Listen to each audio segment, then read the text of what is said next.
D'une alliance entre le christianisme et l'islam. Que pensez-vous de cette alliance?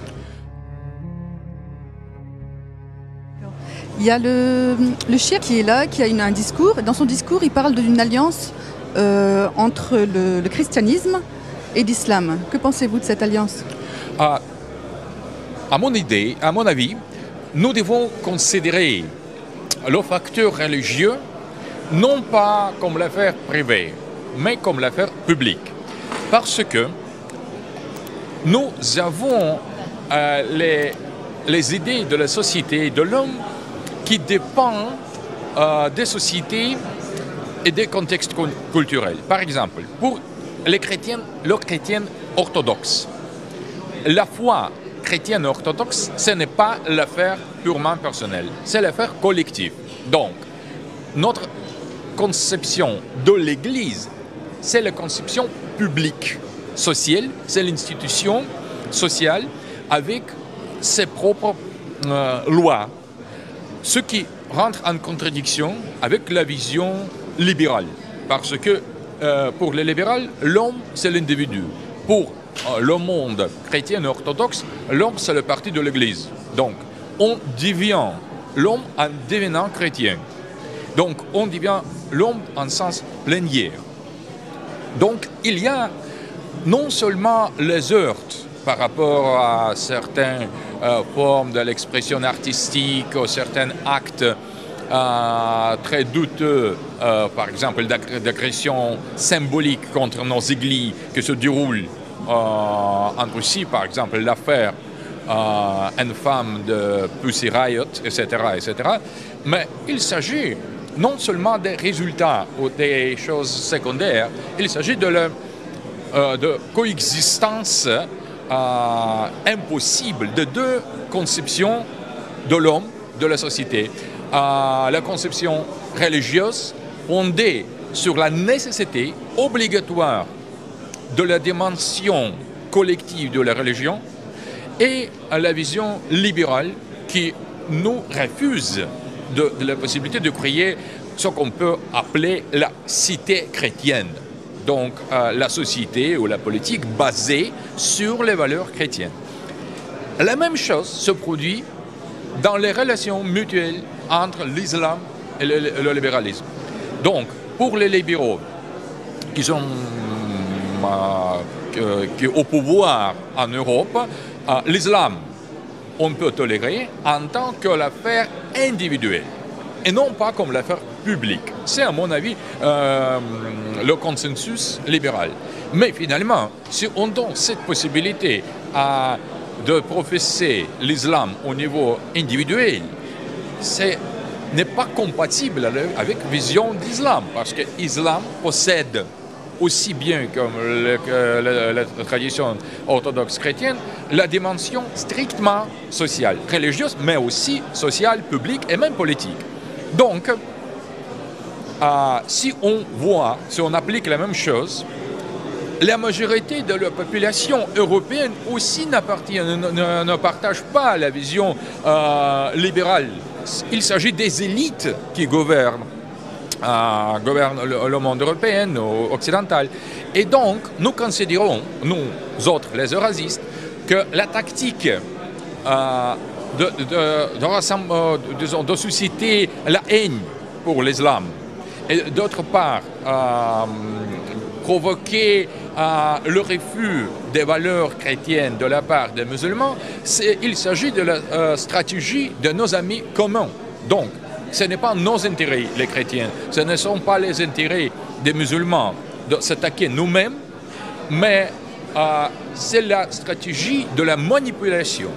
Donc, dans ce cas, tout en étant en faveur des valeurs profondes et d'identité chrétienne, européenne ou russe, nous considérons que nous sommes attaqués par l'ennemi commun qui veut nous diviser entre nous.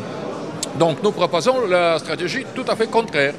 C'est l'union sacrée entre les religions traditionnelles contre l'agression du laïcisme combattant, contre la dictature libérale qui nous impose la vision de l'homme, de la société et de la politique, qui n'est pas organique, n'est pas naturel à notre conception du monde. Donc, si on acte chacun à son compte, on toujours sera divisé. Par exemple, le gouvernement oligarchique et libéral peut toujours utiliser les chrétiens identitaires contre les musulmans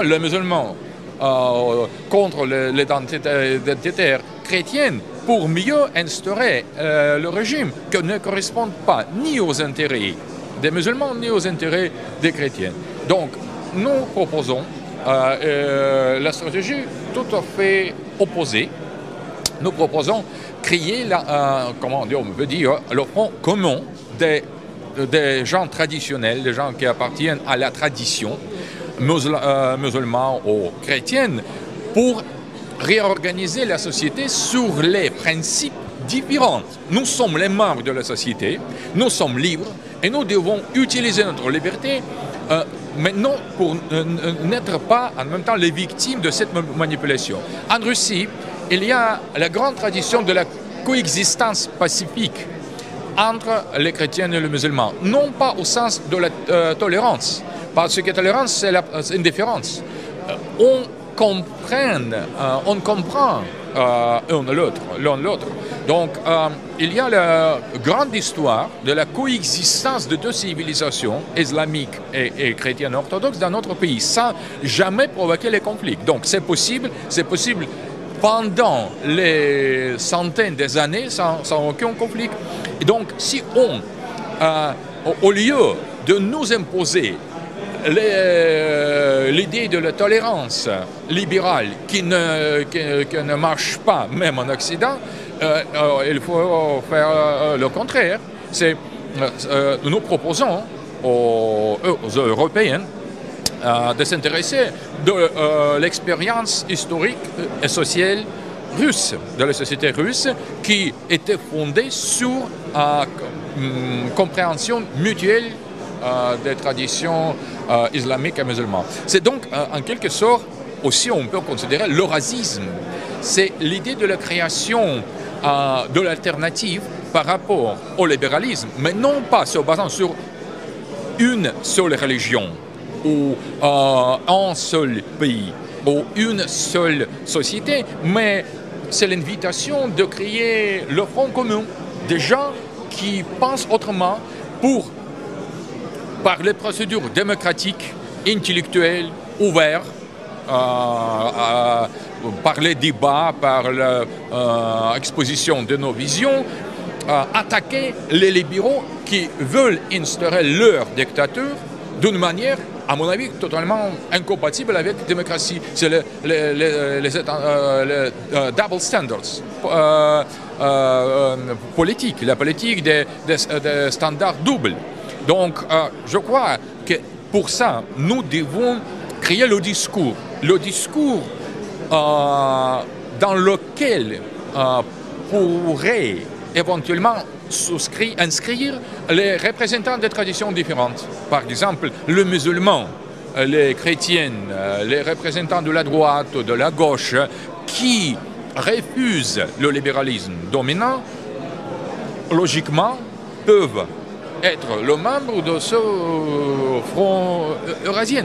Et si on joint les efforts, on peut arriver à un résultat même politiquement très concret, parce que on est faible quand on est séparé, quand on est divisé. Si on crée l'espace commun de compréhension mutuelle, on peut arriver au résultat extrêmement important.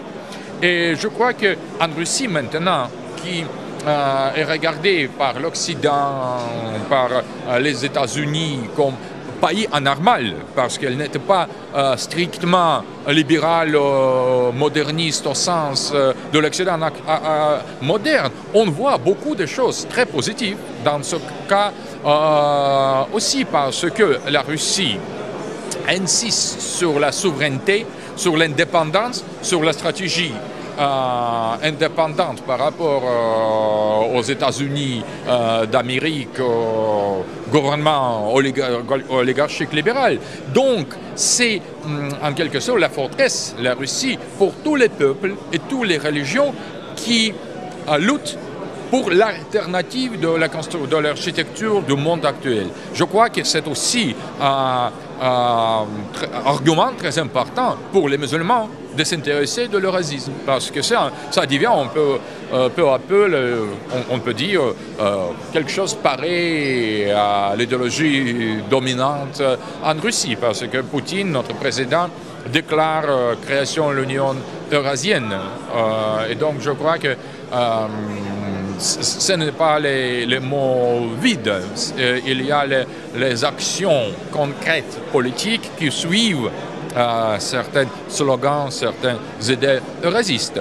Donc je crois, j'invite les gens, surtout les musulmans, dans le mouvement eurasien international, il y a beaucoup, la présence des musulmans est très sensible, mais ce n'est pas unique, parce que moi je suis chrétien orthodoxe, et il y a les gens de toutes les religions, mais majorité écrasante reconnaissent la nécessité de l'alternative par rapport au libéralisme et reconnaissent les valeurs des traditions sacrées. Et pour moi aussi, pour en finir cette courte présentation, René Guénon, qui était le français, le philosophe, je le considère comme le philosophe plus grand du XXe siècle de la France, il est entré en islam en montrant comment on peut faire le retour vers les racines sacrées. Pour moi, c'était la source essentielle d'influence, mais notre traditionnalisme, à nous, c'était différent. On a redécouvert les racines sacrées de notre propre religion chrétienne orthodoxe, mais finalement, je tiens en très grande estime la tradition musulmane. Justement, vous avez parlé tout à l'heure d'ennemis communs entre les chrétiens et les musulmans. Ça m'amène un peu à l'eschatologie, le faux Dajjal, le Dajjal, le faux Messie. Donc, qu'est-ce que vous pourriez dire à propos de ça, justement ? Oui, si on fait comparaison entre la description de ce qu'on entend sous la figure de l'Antichrist dans l'eschatologie chrétienne et ce qu'on dit dans les hadiths du prophète sur les derniers temps, on découvre immédiatement la similarité frappante entre l'un et l'autre. Donc, si les gens qui refusent leur identité spirituelle, qui préfèrent la matérialité contre la spiritualité, qui créent l'ordre politique, social et économique fondé sur le désordre, l'injustice. Donc, on découvre immédiatement que nous avons l'affaire l'Antichrist ou Dajjal musulman.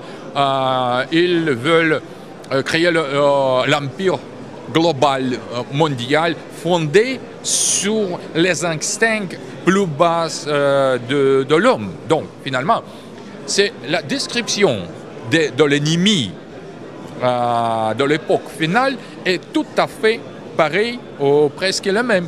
Et les starets, les autorités spirituelles chrétiennes, surtout chrétiennes orthodoxes, mais non seulement, aussi les chrétiennes d'autres branches, identifient régulièrement cette figure de l'Antichrist dans la société occidentale américaine. Donc, peut-être que ce n'est pas lui personnellement, mais c'est en quelque sorte l'apostasie, ou presque la même, est tout à fait courante dans les milieux eschatologiques ou traditionnalistes de l'islam, sunni ou chia. Donc, Dajjal, c'est la figure non pas des chia ou des sunnis. Ainsi, nous avons aussi l'ennemi commun au niveau spirituel. Ça ne veut pas dire qu'on doit fonder quelques nouvelles religions pour combiner, ou confondre les valeurs. Non, les valeurs les rites, les doctrines sont différentes et nous devons les concevoir en tant comme tels, parce que c'est notre richesse, notre identité. Mais finalement, on ne peut pas nier l'affinité frappante de la figure de Dajjal et d'Antéchrist. Et il y a beaucoup de hadiths qui affirment que dans les derniers temps, les musulmans vrais et les chrétiens vrais combattront dans le même camp. C'est donc, tout ça est en relation avec Damas, avec la mosquée d'Omeyyade, où devrait apparaître Christ, selon les hadiths. Et maintenant, c'est la lutte. Et Mahdi aussi, Mahdi pour les chiites. Mais finalement, les hadiths sont universellement acceptés. Je crois que maintenant, on est dans l'époque eschatologique et nous, de notre côté, du côté chrétien, du côté russe, nous considérons les États-Unis comme le terrain, la société de la préparation de l'apparition de l'Antichrist. C'est presque la même chose pour les courants, certains courants islamiques qui font l'application des prophéties anciennes, traditionnelles, pour comprendre la réalité actuelle, contemporaine. Je crois que c'est vraiment quelques signes très importants. Et nous devons développer cette affinité et nous devons aussi comprendre l'islam mieux pour que les musulmans aussi puissent comprendre mieux les chrétiens. Parce qu'on a toujours les images défigurées des autres et finalement, il ne s'agit pas de ce que nous devons résigner à notre identité religieuse, pas du tout, mais finalement, comprendre, ce n'est pas accepter totalement ou perdre notre propre identité. Une dernière question. J'ai l'impression qu'ici en France, les chrétiens perdent de la ferveur chrétienne. Donc les églises se vident. Pouvez-vous me donner une raison? Je crois que finalement l'Église catholique, l'Église occidentale, à partir de certains moments, a fait le pacte, a décidé de s'adapter à la modernité. Mais la modernité était basée et est basée sur les principes antichrétiens. Donc, on ne peut pas être avec le Christ, avec son ennemi. On ne peut pas s'adapter au système directement antichrétien. Si on commence ce chemin-là, finalement, on finit par perdre la vigueur. C'est pourquoi beaucoup des Européennes qui cherchent la spiritualité préfèrent entrer en islam. Par exemple, j'ai beaucoup les amis, les Européennes identitaires, qui sont par exemple, Cheikh Abdulwahid Pallavicini, Omar Amin, Claudio Muti, les Italiens, mais aussi les autres, qui préfèrent d'entrer en islam pour défendre l'identité européenne. Mais je crois que c'est probablement la faiblesse et le compromis de l'Église catholique qui a choisi d'adopter à la modernité. Et l'islam, actuellement, lutte contre la modernité, insiste sur ces principes malgré certaines pressions de lobby global. C'est pourquoi, à mon avis, la vigueur d'islam et la conservation de l'identité spirituelle attire les gens. Mais je crois que peut-être en Europe, dans les situations eschatologiques, il y aura l'éveil de l'esprit chrétien parce que les valeurs chrétiennes sont très profondément enracinées dans l'âme européenne. On ne doit pas négliger cet aspect. Je crois que l'islam, les musulmans qui vivent en Europe ou habitent en Europe, doivent comprendre aussi ce niveau de l'âme européenne pour mieux comprendre l'ambiance. Parce que quand ça apparaîtra, il faut être préparé. Parce que je crois que l'esprit chrétienne, peut-être dans certaines formes nouvelles, va revenir en Occident. Parce que cet esprit chrétien dort, mais n'est pas mort pour l'instant. Je crois, parce que c'est impossible, c'est une situation pénible, mais finalement parce que la modernité et le libéralisme ont enraciné les peuples européens. Mais leur identité profonde est toujours là. Et je crois qu'il est nécessaire de créer quelque chose, non pas au niveau des libéraux qui nous proposent de se résigner de nos racines pour créer la société absolument intolérante, basée sur les valeurs de tolérance absolue, etc., etc. Mais il faut lancer le dialogue entre les musulmans européens et les chrétiens européens pour défendre la tradition différente dans chaque cas, mais contre l'ennemi commun. Donc ça serait la solution très importante aussi pour prévenir la stratégie de notre ennemi commun. Parce que si on nous sépare, si on réussira d'opposer les traditionalistes musulmans aux traditionalistes chrétiens, ça sera la fin. Donc ça sera la victoire de notre ennemi. Je crois que tous les musulmans intelligents doivent le comprendre et